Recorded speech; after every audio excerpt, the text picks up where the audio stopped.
Quand c'est chaud l'actu. Nous sommes là pour vous servir.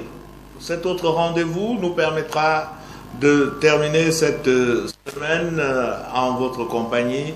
Bienvenue donc dans Chaud l'actu, avec un menu très éclectique qui va commencer par cette actualité régionale. Une condamnation à mort avec exécution publique pour le meurtrier des deux universitaires. Elles étaient décédées en 2013. Le tribunal criminel de Tchang a, dans sa phase, dans une de ses récentes assises, donné un verdict sans retour. Le criminel sera abattu sur la place publique et ce sera avec des coups de fusil. J'allais dire, du jamais vu pour les jeunes générations, cette technique d'abattage public des assassins. On en parlera dans cette édition. Sur le plan national, c'est le ministre des enseignements secondaires qui a défrayé la chronique en faisant le ménage autour de lui. Une vingtaine de directeurs ont été nommés et ceci va nous permettre de toucher du doigt à la réalité de ce qu'était devenu cette institution, le ministère des enseignements secondaires, avec la chasse au poste, des sommes d'argent annoncées à gauche et à droite pour l'obtention des postes de responsables de haut niveau. Enfin, l'actu de cette semaine, c'est bien entendu la finale de l'Euro qui se disputera dimanche prochain et qui opposera la France, pays organisateur, au Portugal de Cristiano Ronaldo. Une finale inédite pour le moins, mais une finale tout de même, celle de l'Euro 2016, qui a touché tous les pronostiqueurs. Beaucoup de pronostiqueurs n'ont pas pu trouver la formule exacte. Alors, pour parler de tout ceci, nous sommes dans ce studio avec Degramo Gifone. Bon après-midi à notre spécialiste. Bon après-midi. Voilà, Degramo Gifone, nous allons commencer par cette actualité d'un autre genre. C'est donc la condamnation à mort de l'assassin des deux étudiantes. Une peine de mort qui revient sur le carreau au moment où les associations de défense des droits et des libertés dans le monde entier ont demandé l'abolition de la peine de mort. Les deux étudiantes, d'abord pour revenir sur le contexte, ont été agressées en 2013 dans leur chambre à Chang, dans un des campus de Chang.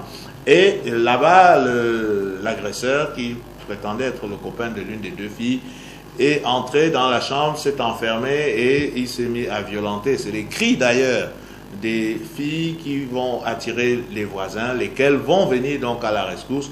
Et ce n'est que quand la police viendra casser la porte, l'accès, qu'elle trouvera donc les corps sans vie des deux jeunes filles. Alors, cette attente a été longue depuis 2013. L'affaire est allée devant les tribunaux. Et là, le tribunal criminel de Chang, la chambre criminelle de Chang a donc statué. Le verdict est sans retour, la condamnation à mort. Alors, votre première réaction, cette condamnation, la condamnation à mort? Voilà, bonsoir Pierre Pochangou, une fois plus. Bonsoir à tous ceux qui nous regardent. Et d'ailleurs, la nouvelle est tombée un peu comme un couperet. Tellement ce type de verdict ne courait plus la rue. Mais il faut préciser, Pierre, que la juridiction de ce pays n'a pas encore enlevé la peine de mort. Et donc, si tous les jours on devait assister à ce genre de verdict, peut-être que ça aurait réduit un tant soit peu la montée du grand banditisme. On en parlait en début de cette semaine. Toujours est-il que, pour revenir à cette affaire, personne n'a vu ce que celui qui aujourd'hui va être abattu sur la place publique a perpétré sur les deux jeunes filles. Vous l'avez dit, c'est les voix, n'est-ce pas, des étudiantes qu'on a entendues et les corps quelque peu mutilés. Et quelqu'un aurait parlé de massacre, j'allais dire... À la tronçonneuse, non, comme le titre d'un film. Pas à la tronçonneuse, non, ce que je veux dire, c'est une violence mêlée, n'est-ce pas, de mysticisme. Oui. De mysticisme. Il paraît que ces deux jeunes filles avaient laissé, n'est-ce pas, dans le campus universitaire des souvenirs qui n'étaient pas toujours corrects. Toujours est-il que c'est celle qui a été véritablement mutilée. Et je crois que ce verdict, il peut être dur. Et comme c'est un tribunal quand même qui a statué et qui a décidé ainsi, je crois c'est peut-être porter la loi où n'importe qui peut entrer et ressortir, faire ce qu'il a à faire, surtout parce que les jeunes filles, les jeunes étudiantes, face à la précarité de la vie, donnent souvent l'impression de laisser entrer n'importe qui pour une poignée de pain.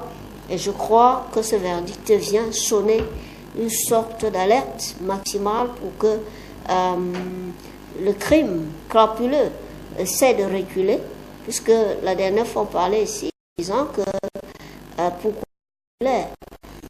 parce que selon les Camerounais, on arrête aujourd'hui, on relâche demain. Alors si on met comme un coup près sur la tête de ce porteur de crime, je crois que c'est la justice. Nous faisons confiance à la justice. Alors, cette confiance à la justice camerounaise ne nous éloigne quand même pas d'un fait majeur. Je voudrais avoir votre regard à vous, Desgramont Gifone, sur la procédure d'exécution d'un condamné à mort de ce genre. Comment ça se passe de manière très concrète, c'est-à-dire le site, les lieux, et quels sont les exécutants, bref, pour qu'on comprenne un peu l'enjeu de cette décision de justice. C'est vrai que j'interviens dans cette chaîne davantage comme un consultant qui est censé apporter les clarifications, les facilitations dans la compréhension de nos téléspectateurs et téléspectatrices. Simplement, je ne suis pas un as des tests juridiques. Et si je me réfère à ce que j'ai lu avant l'année 60, qui est pour le Cameroun, l'année où le Cameroun est devenu indépendant, avant cela, il y a eu des exécutions, je peux dire, sur la place publique. Ça se passe comment, je crois, terrain accidenté, comment on appelle ça, un théâtre. En fait, c'est un théâtre.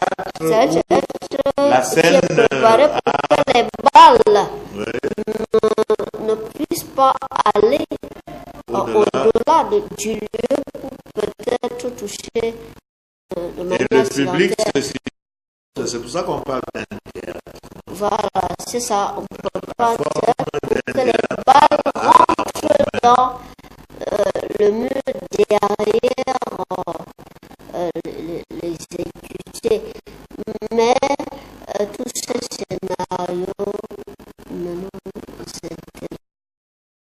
Si on peut appliquer la loi à ce niveau, n'est-ce pas, où nous en parlons, si ça peut permettre de faire reculer le grand banditisme et les crimes crapuleux, c'est un sinon.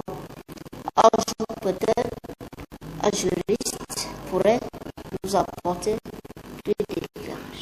Juriste pour juridisme, nous allons parler de cette autre affaire rocambolesque. C'est une jeune fille de 15 ans qui a tenté de se suicider dans un village des environs du département du Noun. Nous ne donnerons pas le nom pour éviter de surfaire l'attention, d'autant que elle a survécu à l'absorption d'une vingtaine de comprimés d'un sol et elle a eu vraiment la vie sauve, hein, parce que ses parents l'ont amenée d'urgence dans une formation hospitalière où elle a subi un traitement de choc. Et là se pose l'éternelle question. Elle était à sa 3e tentative d'obtention de PC, elle a raté et malheureusement ses nerfs ont craqué, elle voulait se donner la mort. Une réaction des Gramont-Giffon au moment où on attend encore les résultats du probatoire et ceux du bac. Je crois que ce n'est que, pour ma part, une information qui me fait penser que le système éducationnel dans ce pays manque de quelque chose. Je ne sais pas, c'est vrai qu'il y a les conseillers d'orientation, mais je ne sais pas si on doit laisser toute la charge aux parents qui ne sont pas forcément toujours respectés par les adolescents et qui croient mieux connaître, qui croient être plus forts, plus vigoureux que leurs parents, et que quand les parents essayent de leur donner des conseils, ils ne comprennent pas cela de cette oreille. Je pense pour ma part qu'en plus des conseillers d'orientation, qu'en plus des enseignants qui font quand même déjà ce travail d'encadrement psychologique, d'encadrement moral et de renforcement spirituel de l'élève, il fallait que l'éducation nationale, je ne parle pas du ministère, puisse garnir de sorte de cabinet d'écoute où l'élève peut recevoir du réconfort post-échec, oui, ou pré-échec. Ça fait que quand un élève va se suicider, avalant 20 comprimés de methylbenzol, je ne sais pas trop quelle marque de médicaments, pour se donner la mort, 3 années successives où on n'a pas pris le BPC, ça aurait conduit peut-être cette jeune laboratoire sans BPC et être positif, se disant que les études au fond ne sont pas le diplôme dans le fond de vitesse, voilà, mais une course de résistance. Ouais. Dans une chaîne concurrente de la place publique au Cameroun, j'entendais ce matin certains de nos confrères donner aux jeunes que bon, s'ils sont arrivés aujourd'hui à travailler décemment, à être des professionnels aguerris et avérés, ils sont passés par justement des échecs et d'autres. Comment peut-on comprendre qu'une jeune fille comme celle-là dans la République se donne la mort pour si peu?